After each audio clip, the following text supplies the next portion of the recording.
welcome back. This time we're off to a site we've not been to before, Salisbury CCC site. Yes, and although it's in Wiltshire, so our home county, there seems to be a bit of a divide in Wiltshire between the north of the county and that part of the county, sort of divided by the A303. So lots of people at this end don't really go to Salisbury, do they, Steve? No, but it's bank holiday weekend, and miles, hold on. Exit 15 on the left to A346, then head to the roundabout. Carry on. but it's a bank holiday weekend, so we thought we'd give it a try. You never know, we might even go to Stonehenge. Who knows, and whatever happens, we're going to make the most of it like we always do.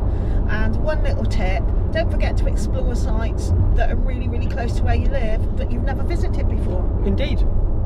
And it's not raining, and the weather forecast for bank holiday weekend is supposed to be not too bad. That's all right, we'll make the most of it, whatever, won't we? Yeah. And before you know it, the first landmark appears. So the old Sarum site is just before the campsite. And as luck would have it, there's a caravan we can follow. Cool. Follow in then. No doubt he's going in there. Now watch where he goes. It's quite funny because I was looking at the entrance and that hedge entrance isn't there. I said, you go in there. That's just, there's nothing here. When you turn into the site, you feel like you're turning into a trading estate, but as you turn, it will make sense. You drive through a public area of green space, and the site is at the very end, and the staff are very clued up on welcoming you in. All down there. Thank you very much, Mr. Scott. Cool. Have you stayed here before, sir? No, never. You haven't? Oh, well, welcome then. Thank you very much. Stay with us. Oh, sorry. Give you one of these, sir. We've got your barrier code is just at the bottom there. We'll let you through the first time while you've got the van on, to save you having to get close to it. We do have the Wi-Fi code at the bottom there. Okay. It's free, but you do need the access code, Wi-Fi, and then there is a little map inside. If Wonderful. That's any help to you. Okay. So I'll pass you that. And what I'll do, because we're a bit stuck out here, if I give you that ticket, if you're happy, just pull up to the white line where it says please stop here. The guys are just ready pitching. As soon as they're ready, they'll lift the barrier for you and escort you around to a pitch. Have a lovely time. Thank you very much. Thank you. Take Thanks. care.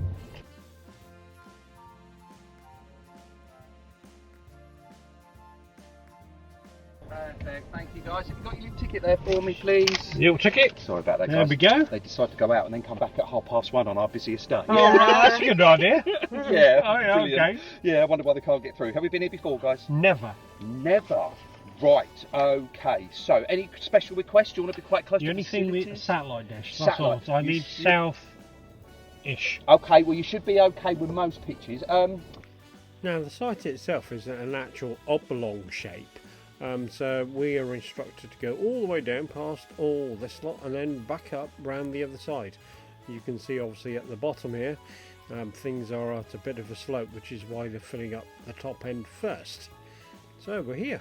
And while Steve is looking the other way and talking to the guy on site, I happen to be looking at the rear view camera, and suddenly there's a big surprise. And in fact, it's quite a dangerous surprise. Good job we didn't go backwards. But luckily the pitch just to my right in front of me is empty, so I can pull in there and then reverse straight onto the pitch. Well, that's the plan anyway. Take two, of course, would be the grass next to the pitch. Now, as you do when you get set up, you go looking for the toilets. The nearest one to us is there, clean and tidy, and then we go exploring round the site. And there's some old ones, well decorated of course, but then we see this humongous amount of pods, and a really old one to boot. And whilst we're at the bottom, well, let's just go and investigate that slope, because things are a little different on foot. Yes, they are considerably higher at the front, aren't they? No, that's just peering over the edge. Now, as is the case with most caravan club sites, the Wi-Fi, the free one, is rubbish.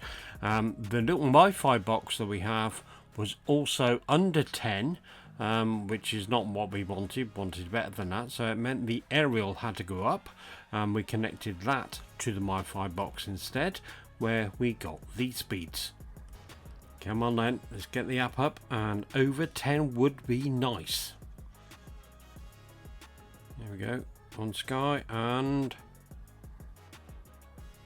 oh, fantastic, just the job. Now obviously we need two fairly good constant speeds here, so downloading from the internet of course, and then uploading from, for example, our laptops on Zoom and things like that. That's over 10 as well, so yeah, this is just what we needed. Cool, 14.6. And as I've been asked before, that is just an Isabella pole on the back of my bike rack with the aerial and the cable that I purchased from Amazon. Now, as we saw on the walk around the site, they do have pizzas on sale tonight. They do say pre-order from 4:30. There is a reason for that, because you'll be stood there waiting for a good 30 odd minutes for your pizza to be made, because they are handmade and made to order. And we got the very last 2 doughs that were there, but well worth it. They were superb. And you know what? With pizzas in hand, we decided that we're not going to do the touristy thing and see Stonehenge and maybe Old Sarum, which as you can see is only a 50-minute walk away, or Salisbury Cathedral, but no, to actually do town. Go into town and see what there is.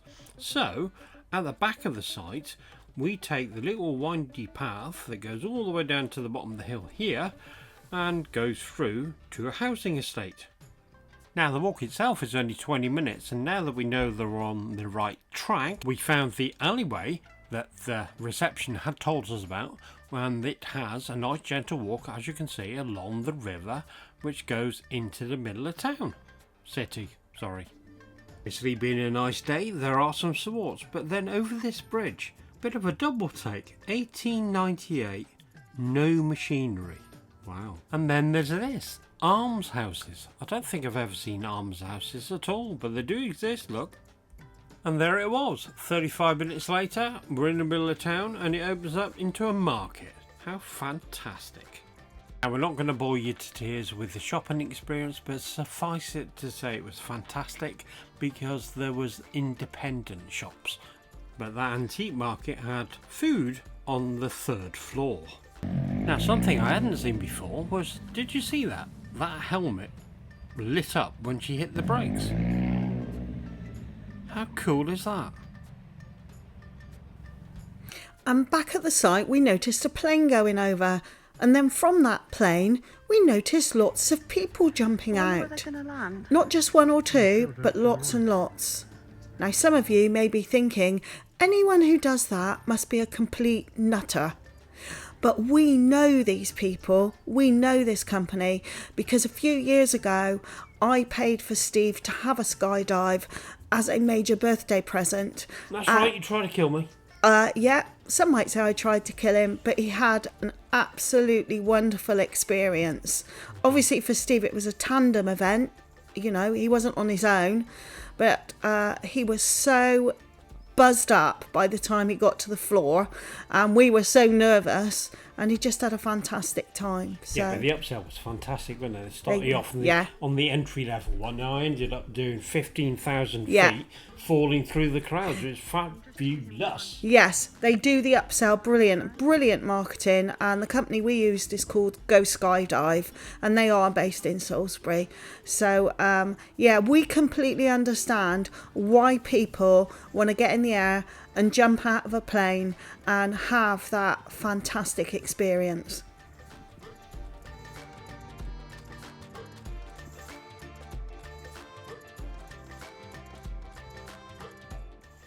Now, as you know, I like to go and have a little bit of a wander to have a look and see what the exit's going to be like for when I get to come out. And this one does cause me a little bit of concern, but I'm thinking I should be alright, I should be able to make it. But we just pull the car out and then motor mover the caravan off its pitch onto the back of the car. Now the fun bit, the fact that we got an 8 metre caravan on the back of our 5 metre car, is going to be that turn, that left hand turn at the end of here. So it's a case of how far forward and how far over can I get in order to give us a bit of free space.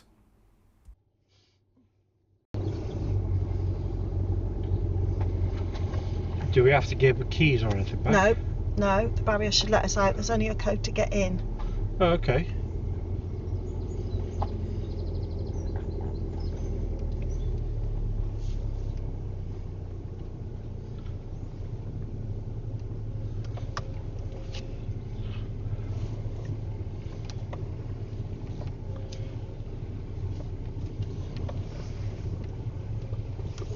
I can't see. Oh, I can. That's close. But that's it. We're out and we made it around the corner. What was the issue? It's their flagpole. Close to your flagpole, dude.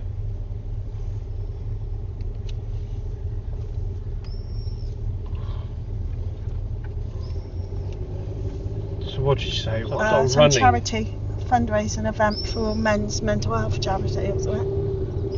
Okay. But that's it for this one. We enjoyed this, and you could easily come back here with the cathedral and Stonehenge and Old Sarum to go and see. You could easily spend another few days. But come with us on our next trip to Malmesbury, as that cathedral had a bigger spire than this one. Until then, please don't forget to like, subscribe and hit that little bell.